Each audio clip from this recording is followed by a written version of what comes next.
আসসালামু আলাইকুম। আশা করছি যে যেখান থেকে আমার সাথে আছেন সবাই আল্লাহর রহমতে অনেক বেশি ভালো আছেন।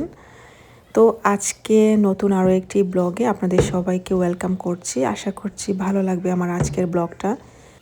তো এটা হচ্ছে পয়লা বৈশাখের মেবি 2 থেকে 3 দিন আগের ভিডিও করা ছিল।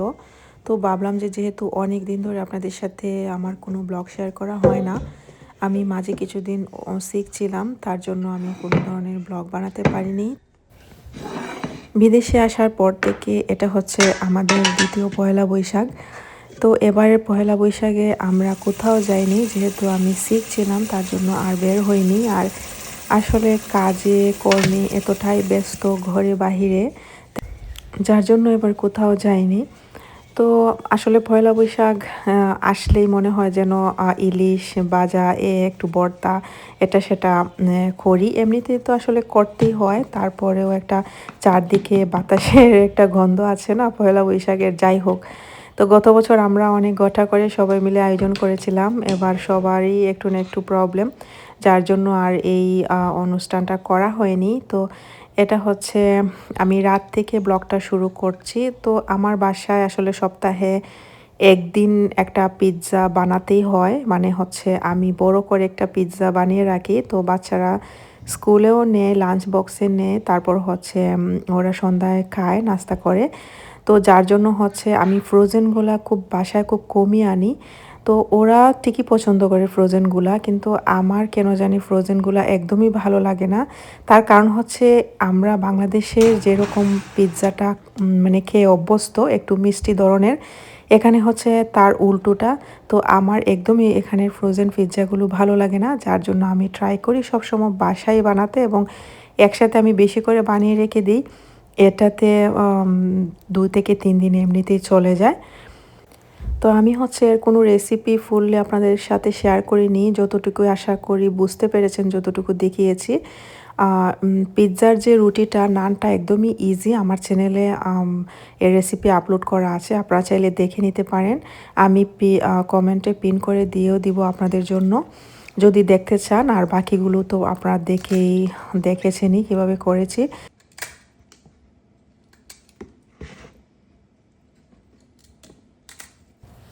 এটা হচ্ছে পয়লা বৈশাখের আগের দিনের ভিডিওটা। তো আসলে এখানে সবসময় কাটা বা ফ্রোজেন মাছ খেতে খেতে এখন আস্ত মাছগুলো আসলে আমার খুব বেশি বিরক্ত লাগে। ইলিশ মাছও আস্ত মানে কাটাটা পাওয়া যায়, আস্তও পাওয়া যায়। তো আমরা সবসময় হচ্ছে আস্তটাই প্রেফার করি, কারণ আস্তটাই কেমন জানি একটু লাগে, মানে একদম সেম বাংলাদেশের মতো না। তো যার জন্য আমরা হচ্ছে আর কাটাটা কেমন হবে, যার জন্য আমরা সবসময় আস্তটাই প্রেফার করি। তো এই মাছগুলো এভাবে ক্লিন করতে আমার খুব বেশি বোরিং লাগে, কারণ মনে হয় যে চারদিকে একটু মেস হয়ে যায়। যার জন্য আমি একটা বড় বোল নিয়ে এটার মধ্যে একটু কাটতে চেষ্টা করি আর কি। আর ওর কাছে যদি দেই যে তুমি এটা ক্লিন করো, মানে 10 মিনিটের কাজ মনে হয় পুরা 1-1.5 ঘন্টা লাগাবে। যার জন্য আমি হচ্ছে নিজেই একটু ক্লিন করে আর কি। তো বাচ্চারা হচ্ছে এই মুহূর্তে স্কুলে আছে, তো ওরা স্কুলে থাকতে থাকতেই আমি চেষ্টা করি যে দুপুরে রান্নাবান্নাটা সেরে নিই। অনেক দিন দেখা যায় যে লেট হয়ে যায়, মানে ওরা যখন স্কুলে যায় আমি আবার একটু রেস্ট নিই। তো উঠতে উঠতে আবার আমার সকালে নাস্তা করতে করতে, তারপর হচ্ছে ঘরটা ক্লিন করতে করতে দেখা যায় যে একদম দুপুরে টাইম হয়ে যায় রান্নাবান্নার।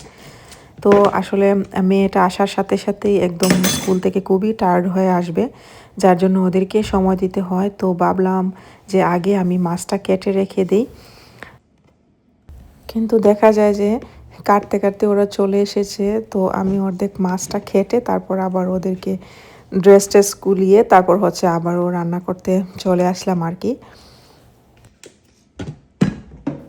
তো এই হচ্ছে একা বিদেশের লাইফ, কেয়ার করার কিছুই করার নেই। তো প্রথম প্রথম আমার আসলে একা একা কাজ করতে খুবই বিরক্ত লাগতো, কারণ হচ্ছে বাংলাদেশে থাকতে দেখা যায় যে আমি প্রতি সপ্তাহে আমাদের পুরো সপ্তাহের বাজার করা হতো, যেহেতু আমরা দুজনেই জব করতাম।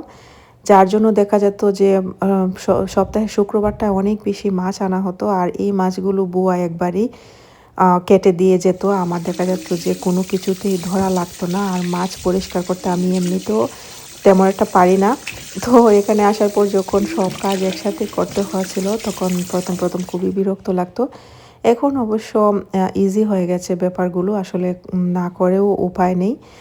আসলে এগুলো করতে করতে একসময় অভ্যাস হয়ে যায়। তো আমি এখন বুঝতে পারছি প্রথম যে কাজটা আমার করতে অনেক বেশি সময় লাগতো, এখন অবশ্য এত বেশি সময় লাগে না, টাইম লাগে না, মানে খুব দ্রুতই গুছিয়ে করে ফেলি।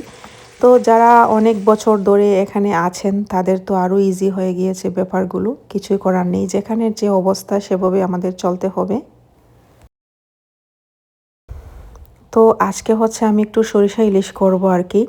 ইলিশের মধ্যে দেখা যায় এই যে সরিষা ইলিশ আর কচুরমুখী দিয়ে ইলিশটা খেতে ভালো লাগে, কিন্তু এখানে তো আর কচুরমুখী পাওয়া যায় না।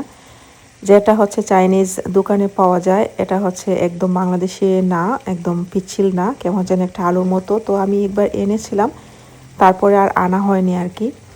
তো আমি ভাবলাম যে আর একটু বেগুন ভর্তা করে নিই। এখানের বেগুনগুলো এত সফট হয়, এখানের বেগুন আর আলুগুলো আসলে খুবই ভালো, খুবই সফট আর খুবই টেস্টি। অন্য সবজির কথা আমি বলবো না যে একদম দেশি, কিন্তু আলু আর বেগুনটা আমার কাছে একদমই দেশের চাইতেও বেশি টেস্ট লাগে, মানে এত মজা। তো আমি এখানে হচ্ছে জাস্ট রসুন বাটা আর হচ্ছে সরিষা বাটা দিয়ে আগে 5 মিনিটের মতো কষিয়ে নিয়েছি, এবং হচ্ছে এখানে লবণ, তারপর সামান্য হলুদ গুঁড়ো, তারপর ধনিয়া গুঁড়ো আর সামান্য মরিচ গুঁড়ো দিয়ে আমি আবারও কষিয়ে তারপর হচ্ছে আর কি আমি মাছটা দিয়ে দিব। অনেকে দেখেছি ইলিশ মাছে যখন সরিষা ইলিশটা করেন পেঁয়াজ বাটা আদা বাটা এই সেই দেন, তো আমি হচ্ছে আমরা কখনোই আদা বাটা পেঁয়াজ বাটা ইলিশের সাথে অ্যাড করি না, এতে হচ্ছে ইলিশের যে আসল টেস্ট ওইটাই চলে যায়।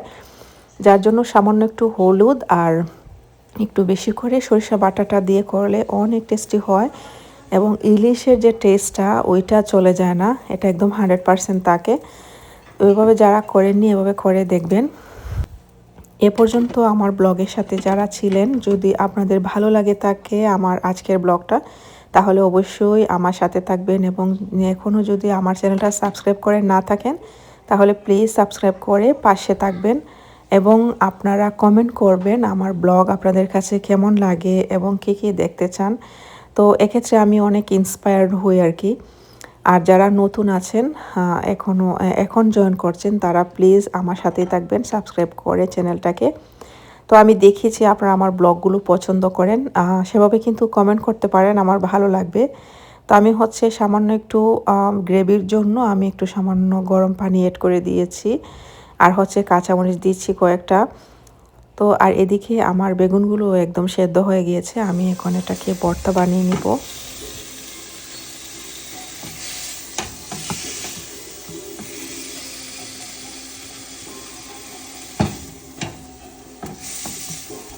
বেগুন ভর্তাতে আসলে কাঁচা মরিচও ভালো লাগে, আবার শুকনো মরিচ দিয়েও ভালো লাগে। তো ইদানিং আমার গ্যাসের প্রবলেম হচ্ছিল আর কি, অ্যাসিডিটির প্রবলেম, যার কারণে আমি এখন কাঁচা মরিচটাই সবসময় প্রেফার করি সব ধরনের ভর্তাতে। আর এভাবে কাঁচা মরিচটাকে একদম একটু টেলে তারপর হচ্ছে ভর্তাতে মিশালে খুবই টেস্টি হয়, কাঁচামরিচের একটা গ্রান আসে, আর হচ্ছে পেটেরও সমস্যা হয় না তেমন আমার।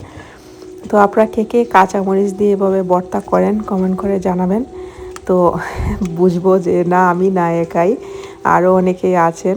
তো আর হচ্ছে লাল মরিচটা দিলেই, শুকনো মরিচটা দিলেই হচ্ছে আমার পেটে একটা না একটা সমস্যা হবেই। অবশ্য বাংলাদেশ থেকে আসার পরে এখানে অ্যাসিডিটির প্রবলেম অনেকটাই আমার কমে গিয়েছে।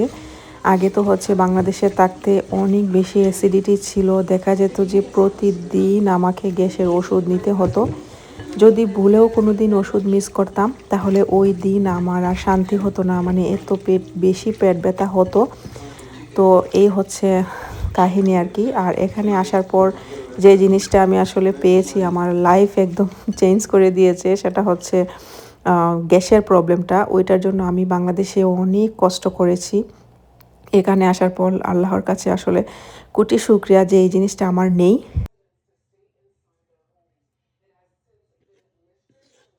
তো এই তো এখন হচ্ছে দুপুরের খাওয়া দাওয়া শেষ করে আমার আবার আগামীকালকে হচ্ছে কেকের অর্ডার ছিল অনেকগুলো। তো ভাবলাম যে ঘুমানোর আগে আমি বেসগুলো একদম বানিয়ে রেখে দেই, তারপর হচ্ছে সকালবেলা উঠে আমি কেক ডেকোরেশন করতে বসে যাব। প্রিয় সব কাজগুলোর মধ্যে এটা হচ্ছে আমার সবচেয়ে বেশি ফেভারিট একটা কাজ। তো এটা আমার আসলে মাঝে মাঝে ইচ্ছে হয় যে অনেক বেশি বেশি করি, কিন্তু আমার যেহেতু একদিকে হচ্ছে সংসারের কাজকর্ম করতে হয়, বাচ্চাদের দেখাশোনা করতে হয়, ও সব সময় বাহিরে কাজে ব্যস্ত থাকে, যার জন্য একা আমার হচ্ছে সব কাজ করতে হয়। তার জন্য আমি বেশি অর্ডারও রাখতে পারি না, যতটুকু পসিবল হয় আর কি আমার দ্বারা ততটুকুই রাখার চেষ্টা করি। তবে ইনশাল্লাহ স্বপ্ন অনেক বড়। একদিন হচ্ছে আমার স্বপ্ন হচ্ছে একদিন আমি অনেক বড় একটা কেক শপ ওপেন করব। জানি না আল্লাহ তাআলা আমার এই স্বপ্নটা পূরণ করবেন কিনা। তবে স্বপ্ন দেখা তো আর খারাপ কিছু না, স্বপ্ন দেখে রাখি, হয়তো একদিন পূরণ হতেও পারে, নাও হতে পারে, জানি না। দোয়া করবেন সবাই আমার জন্য। তো এই কাজগুলো আমার করতে ভীষণ ভালো লাগে। আর আমার যখন আমার কেকগুলোকে যখন রিপিট কাস্টমার আসে যে আপু আপনার কেকগুলো এত টেস্টি, আমরা আবারও আপনার কাছ থেকে কেক নিতে চাই, তখন আসলে বলে বোঝাতে পারবো না কতটুকু ভালো লাগা কাজ করে। আর আমার হচ্ছে বেশিরভাগ কাস্টমারই হচ্ছে ইন্ডিয়ান, বাংলাদেশিও আছেন, তবে বেশিরভাগই হচ্ছে ইন্ডিয়ান। যেহেতু আমি যে প্রভিন্সটাতে থাকি ওই প্রভিন্সটাতে হচ্ছে ইন্ডিয়ান বেশি, বাংলাদেশও আছে, তার থেকেও বেশি হচ্ছে ইন্ডিয়ান, যার জন্য ওই কাস্টমারই বেশি। তারপর হচ্ছে বিভিন্ন ধরনের কানাডিয়ানও আছেন, অন্যান্য দেশেরও আছেন। তো সব মিলিয়ে আলহামদুলিল্লাহ সবাই আমার কেক অনেক লাইক করেন। তো আজকের পুরো ব্লগটা আপনাদের কাছে কেমন লেগেছে অবশ্যই জানাবেন, এবং কোনো ভুল ত্রুটি থাকলে ক্ষমা সুন্দর দৃষ্টিতে দেখবেন আশা করছি। তো আজকে এ পর্যন্তই। সবাই ভালো থাকবেন, সুস্থ থাকবেন, আমাদের জন্য দোয়া করবেন। আসসালামু আলাইকুম, আল্লাহ হাফেজ।